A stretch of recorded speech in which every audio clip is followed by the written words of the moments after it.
Hello everyone.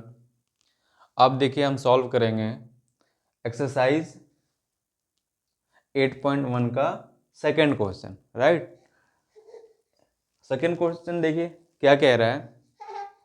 इन figure 8.13, ये जो figure है इस वो क्वेश्चन में दे रखा है। ठीक है, ये फिगर बनाने की मतलब आपको जरूरत नहीं है, क्वेश्चन में ऑलरेडी दिया हुआ गिवन है। ठीक है, in figure 8.13 find the 10p minus cot are.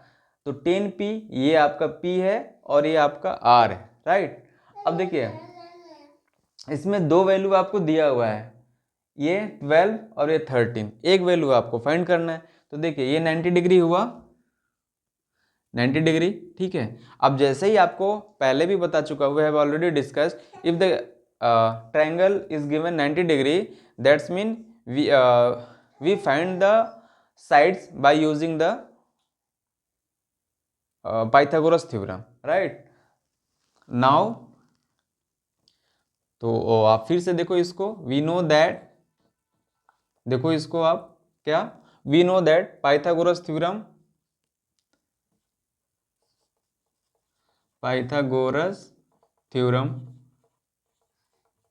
ठीक है, पाइथागोरस थ्योरम देखिए क्या कहता है, एच स्क्वायर यानी हाइपोटेनस का स्क्वायर बेस का स्क्वायर प्लस पी का स्क्वायर। ठीक है, तो बेस हाइपोटेनस का स्क्वायर इक्वल टू बेस का स्क्वायर प्लस पी का स्क्वायर।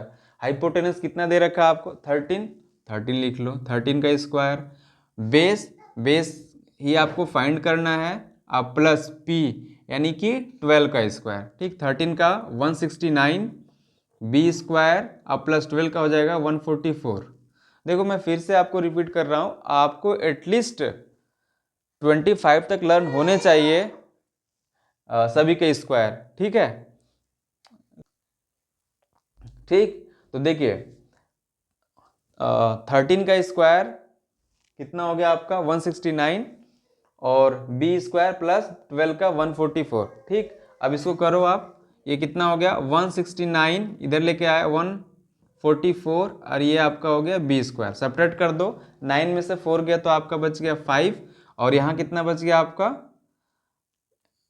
9 में से 4 गया तो बच गया आपका 5 और 6 में से 4 गया तो बच गया आपका 2 और 1 में से 1 गया तो कैंसिल, यानी कुछ नहीं बचा। यानी b बराबर आया आपका √25, यानी b इक्वल टू आ गया आपका क्या 5।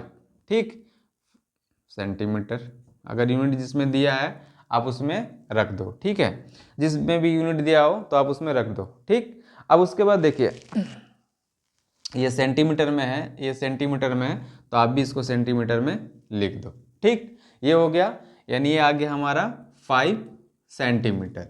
राइट, अब देखो तीन साइड आपको नोन हो गए। ठीक है, अब तीन साइड नोन हो गए तो आप कुछ भी निकाल सकते हो, जो आपके 6 कोसाइंस होते हैं 10p cot r। ठीक, देखो now 10p minus cot r। ठीक, 10p, अब देखिए 10p का फॉर्मूला यानी p आपका यहाँ है ये।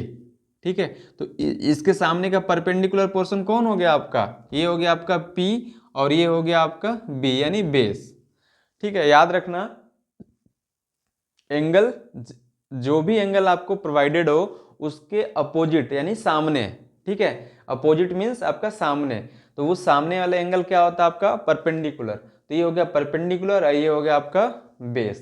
ठीक, 10p, तो 10p का क्या होता है फॉर्मूला बताया था, बेसिक में सारी चीजें बता रखा हूं। तो 10p का हो जाएगा आपका परपेंडिकुलर अपॉन बेस ना, तो p upon b minus cot r। अब देखिए r अब किसकी बात कर रहा है, इस एंगल की बात कर रहा है, तो आप इसको क्या करो इरेज कर दो। ठीक है, यानी अब किसकी बात कर रहा है, इसकी बात कर रहा है ये। ठीक, तो अब इसके सामने कौन है ये, तो ये हो जाएगा आपका क्या परपेंडिकुलर और ये हो जाएगा आपका बेस। ठीक, बेसिक में सारी चीजें कॉन्सेप्ट समझा दिया हूं, आप एक बार देख लेना वीडियो, अदरवाइज आपको आता होगा तो अच्छी बात है। ठीक है, तो देखो ये हो जाएगा आपका r। ठीक, r, अब इसमें कॉट कह रहा है ना, कॉट क्या होता है, कुछ नहीं करना है, कॉट 10 का अपोजिट होता है। तो 10 का क्या लिखा हमने परपेंडिकुलर अपॉन बेस, तो कॉट का लिख दोगे बेस अपॉन परपेंडिकुलर, यानी बी अपॉन पी।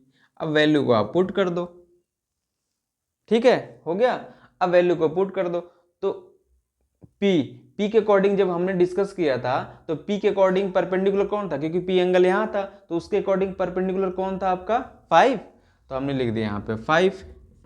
और इसके अकॉर्डिंग पी के अकॉर्डिंग बेस कौन था हमारा, ये इसके साइड में जो है बराबर में, यानी हो गया आपका 12 माइनस आर के अकॉर्डिंग परपेंडिकुलर आपका 12 है और बेस आपका 5 है, तो यहां आपको बेस लिखना है, तो बेस क्या दे रखा है आपका 5, यहां लिख दिया आपने 5, और परपेंडिकुलर क्या आपका 12, राइट। अब यहाँ पे देखो दोनों वैल्यू सेम है और साइन अपोजिट है, तो आप इसको कैंसिल कर दो, यानी कट गया, यानी टोटली आ गया आपका 0।